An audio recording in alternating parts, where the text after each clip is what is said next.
I look at you, I see a multi-dimensional form in motion, a geometric collection of highly intensified energy with a nucleus that is your whole self. The self that you know is only a small portion of that self, boxed in, so to speak, by its limited perception. So, yes, we are energy, and as such, we vibrate with a frequency. We exist on one of several different planes, which are like groupings of different frequencies that can coexist without interfering, like how the channels on a radio coexist, ready for you to tune into them. This is a topic with as many interpretations as there are spiritualists, but let's see if we can present a framework that generally aligns with the descriptions from our key sources. First, consider the level of a soul along its advancement path. This is often referred to as ranging from new souls to old souls. Dr. Newton enumerated the levels that current humans belong to along this metric. He determined that, based on his cases, almost 3/4 of all souls who inhabit human bodies on Earth today are still in the early stages of development. On his scale, he defines these young souls as level 1 and 2. The higher numbers describe souls closer to the end of their incarnation cycle on Earth. On this scale, Dr. Newton found the breakdown as follows. Level 1, 42%, level 2, 31%, level 3, 17%, level 4, 9%, and level 5, only 1%. But it is rare for a level 5, usually a guide incarnating for a specific role, to seek regression therapists, so these numbers might be skewed from the actual distribution. The most advanced souls are more likely off doing selfless work to advance human values and other significant impacts. Think Mother Teresa or the Dalai Lama as recent examples. Now, that scale of soul maturity is different from the frequency planes of the entire spirit world, in which humans are perceiving only one narrow band right now. Describing this entire spectrum of energetic beings requires a look at densities. First, understand, we're not talking about physical or mathematical dimensions, like the progression from a point to a line to a square to a cube.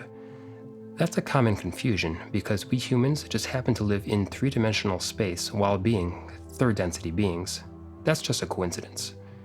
Instead, think about how fast particles and energies vibrate. Let's use a scale of 7 densities, though there are other scales some prefer. That's because these aren't distinct levels with clear borders, but rather useful breaks along a frequency gradient, more like an analog FM radio than a digital radio.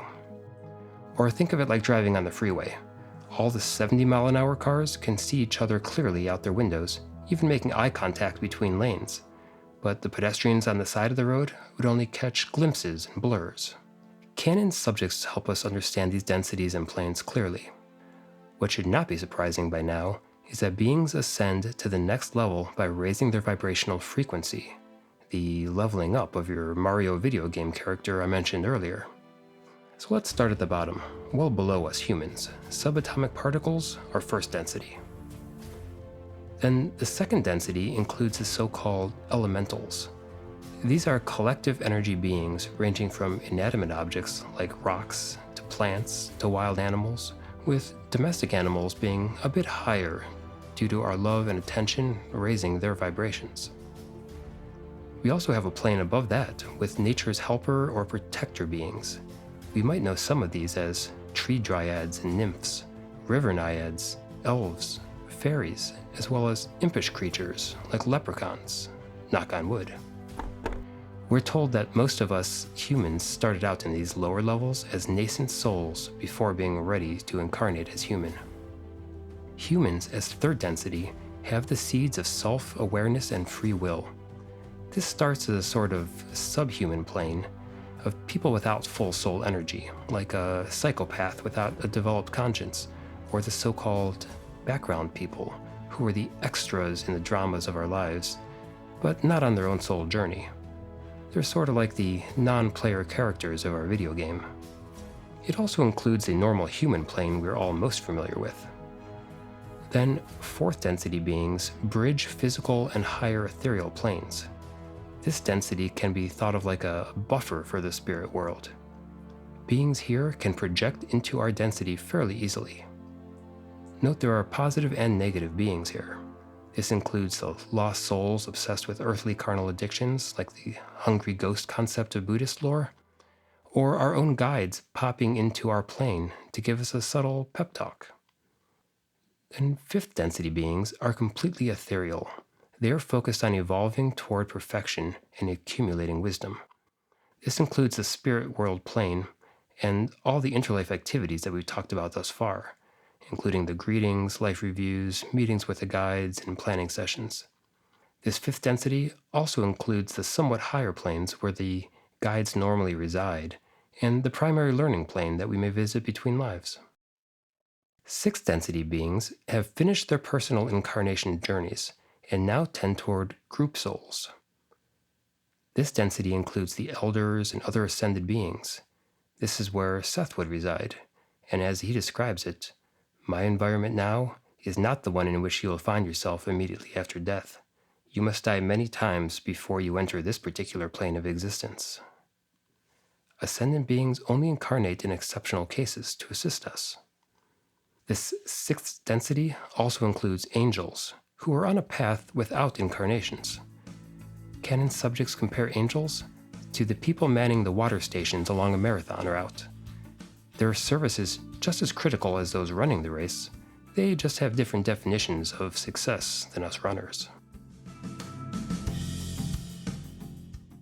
There are several higher or upper astral planes in the sixth density, but we have limited visibility here. Our hypnosis sources and mediums did get hints of the spiritual governing structure, though.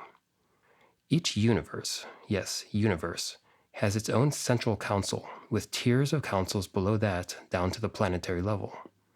Presumably, our Council of Elders is part of this structure. There's also a very high plane where the Christ consciousness energy comes from, which we'll get to shortly. And what you've been waiting for, seventh density.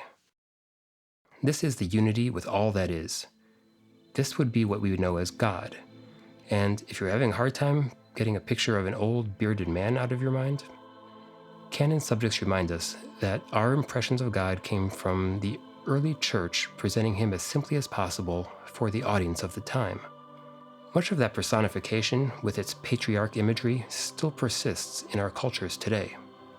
Instead, think of all that is as the creative force behind an unimaginable number of universes, while also being the structure of all of it.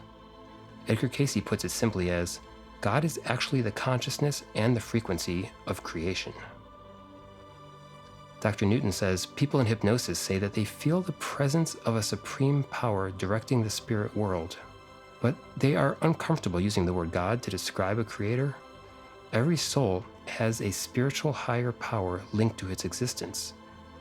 This intelligent energy is universal in scope, and so we all share in divine status.